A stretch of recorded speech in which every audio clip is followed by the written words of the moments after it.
plan today, what I'm thinking, is heading into Belfast and checking out the Brewdog. Primarily down to the fact that their beer selection was so shit.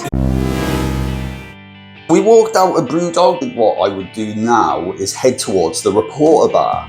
I never really knew exactly where it was. I knew that it was just up from the Sunflower area, and I kind of had an idea in my head. So we walked across, once again panicking about my lack of bearings, but I found it. But I found it at 10 to 2, and it doesn't open until 2 o'clock.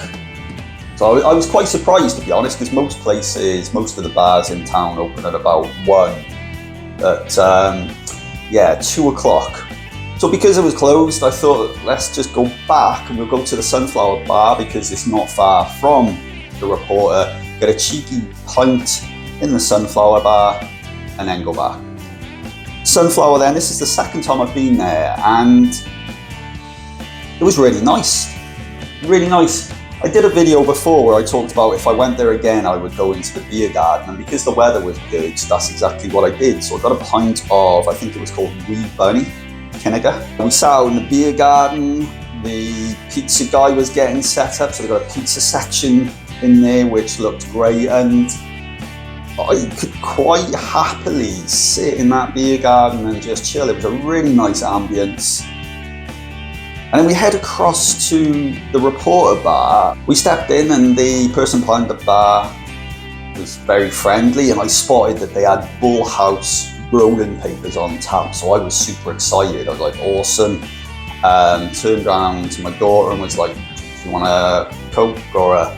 And I can't remember if she did want a drink, but what happened was, before I could even say anything, the bar person talked over me and said, oh, well, she got ID. And I said, well, she's not actually drinking. I'm gonna get myself a pint and she's gonna have a soft drink. The person behind the bar proceeded to tell me that due to the licensing and about not serving food or something, you've got to be 18. Oh, she was really nice about it. She started actually telling us about other bars that we could go to. She said about the Sunflower and some other one. And I just said to my daughter, sod it, let's just go home. Let's just go home. We got to the bus stop and my daughter was like, is it all right if my boyfriend comes up? And I said, yeah, no problem. And she said, oh, you might get the bus now. And I was like, do you know what? You guys, you head on. I'm going to go back to the Reporter Bar here because I'm going to get my cheeky pint of Bull House I was super excited about. I said goodbye to my daughter. I went back to the Reporter Bar and I'm all excited about this Bull House. The person that was behind the bar earlier on, she's there again and she's like, oh, I'm really sorry about that. And I was like, no, it's cool. So I said, pint of Bull House. She pulls the pump, foam comes out. That one's done. I ended up having a pint of Beavertown Neck Oil, which is not the nicest beer in the world. I don't know whether because I was just so fucking disappointed in not getting my Bull House rolling papers, it just tainted this fucking beer. As a venue then, the Reporter, it was interesting to get in there to actually finally see what it was like.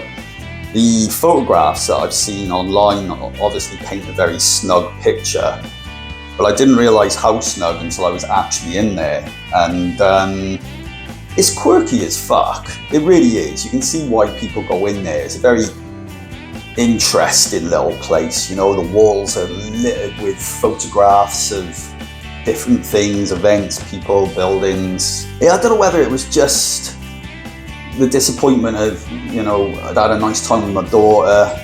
I was looking forward to this beer, and we've moved from a very comfortable, fun environment where she was doing her artwork, she was drawing and chatting, you had the sunshine, to now I'm by myself. The Reporter Bar is lovely, it's quirky, I get it, I get why, people pop in and have a little look around and all that, but Jesus, I couldn't imagine what it would be like when it's full of people. Like when I was in there, it was me, one other guy sitting at the bar, I think another guy sitting at the bar behind me.